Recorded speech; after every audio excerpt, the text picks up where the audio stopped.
Mu ntandika y'omwezi oguwedde waliwo omulambo gw'omuvubuka atategerekeka bimukwatako ogwazuulibwa ku kinnya kya Kazambi ku kalina emu mu bitundu bya Namuŋŋoona 2 mu divizoni y'e Rubaga. Nga si mutuuze waffe kuba twamwekebejja nga tetumumanyi.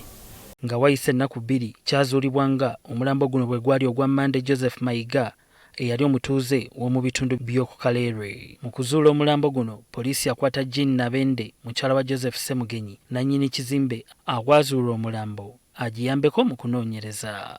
Oluvannyuma ono yateebwa kakalu ka poliisi. Naye kusooka twalinze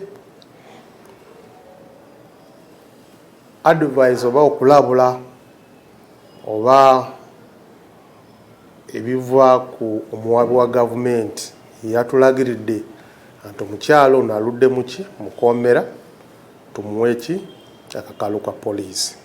Maama wa Mande, Madina Nalusiba, gwe twasobodde okwogerako naye si musanyufu n'engeri okunoonyereza ku byenfa ya mutabani we gye bikwatiddwamu. Kyokka ne batuuka n'okuŋŋamba naawe weekweke kubanga naawe oli mu kufa, simanyi oba mbeera ya gavumenti, simanyi maama, simanyi muga Katonda mu ggulu. Ngenda ne mpulira nga nsanyala ngamba nedda gavumenti ekambuwadde. Nalusiba ng'awangalira mu disitulikiti ya Masaka amaze wiiki 2 ng'agumbye ku poliisi ya Old Kampala ng'ayagala kimu bwenkanya. Ono atubuulidde engeri gye yafunamu amawulire g'okufa kwa mutabani we. Kukubidde kiro naye maama simu eno mutabani we ye yagimpa. Mande Usiyo. Nambuuza omuntu gwe bayita Mande Joseph omumanyi. Bwe nawulira nga amanya gambuzizza ge g'oli omugenzi ne ŋŋamba oyo simumanyi. Abaana bange baddanga abaana bange abato baddagenda byennyuuse. Ono alumiriza poliisi okuba mu kkobaane ery'okubuzaabuza obujulizi ku nfa ya mutabani we gw'agamba nti yattibwa buttibwa. Gavumenti tasobodde kunnyamba wabula okolagana n'abagagga bannayeze kambabuulya taata mbonabonedde wano. Mazeewo wiiki 2 ng'ate bampita buyisi ne baŋŋamba jangu tugobe ensonga zino. Waliwo n'okukkaanya ono kwe yali atuuseko nennyini kizimbe okumuliyirira olwa mutabani we okufa, kyokka alumiriza nti waliwo abapoliisi abaagootanya enteekateeka. Sajja n'akuba emmeeza n'abuuza oyo akugamba alina obujulizi obwa kamera wakwata omwana oyo nga mumusaddaaka. N'amugamba yimuka ogenda olabe mukama wammwe, mukama waffe. N'ayimuka, kati bwe yayimuka naye n'amugoberera. Bw'aba amugoberera nange mukama ŋŋamba yimuka.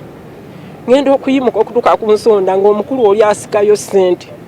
Kati bwe yandaba n'agamba aja ti kiki, ne mugamba tewali buzibu. Era nga bwentyo bwe neekaza ne mugamba tewali buzibu mukama wange. N'amutemerako yamutemera saakategeera oba ssente mmeka naye nga naziraba. Ono era alumiriza nga nnyini kizimbe kino bw'alina ky'amanyi ku nfa ya mutabani we. Okusinziira ku poliisi, ebyava mu kwekebejja omulambo gwa Mande nabyo tebiraga bulungi kyamuviirako kufa, era nga waliwo sampolo endala ezaamuggibwako ne zongerwayo mu kkeberero lya gavumenti okwongera okuzuula ekituufu.